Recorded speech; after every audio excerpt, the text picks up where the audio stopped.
ঋষি কাপুরের অবৈধ সন্তান টুইঙ্কেল খান্না। আলিয়াকে বিতর্কের জবাব সরাসরি দিলেন টুইঙ্কেল খান্না।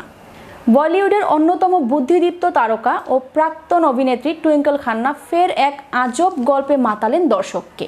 তিনি শোনালেন বহু বছরের পুরনো এক ঘটনা, যা একসময় সোশ্যাল মিডিয়ায় চরম বিভ্রান্তি তৈরি করেছিল। বিস্তারিত থাকছে ডেস্ক রিপোর্টে। ঋষি কাপুরের অবৈধ সন্তান টুইঙ্কেল খান্না। আলিয়াকে এই বিতর্কের জবাব সরাসরি দিলেন টুইঙ্কেল খান্না।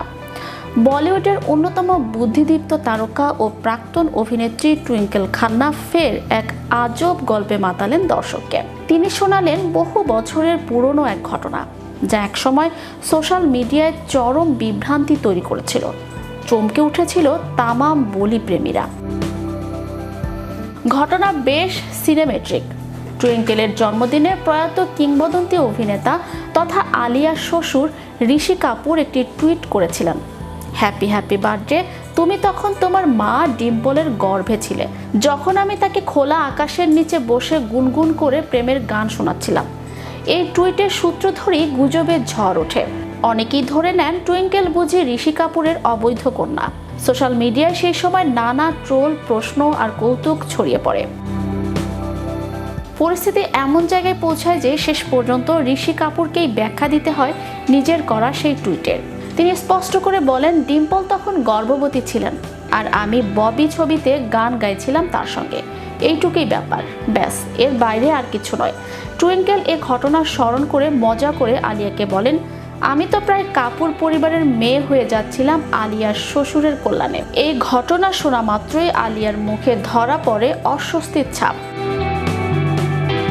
সঙ্গে সঙ্গে পরিস্থিতি হালকা করতে টুইঙ্কেল হেসে বলে ওঠেন, আরে চিন্তা করো না, আমি তোমার শ্বশুর বাড়ির লোক নই।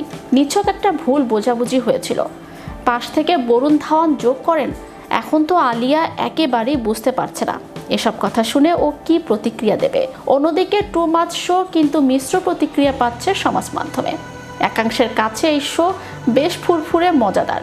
তারকারা পরস্পরের পেছনে লাগছে, এই বিষয়টা দর্শকের এই অংশের কাছে বেশ উপভোগ্য।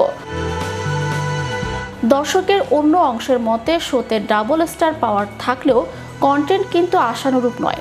তাদের মতে 2 পর্ব শেষ হলেও এই শো মোটেও টু মাচ লাগছে না, বরং কাজল আর টুইঙ্কেল অনেক সময় শুধু হেসে যাচ্ছেন, কথোপকথনে সক্রিয়ভাবে অংশ নিচ্ছেন না।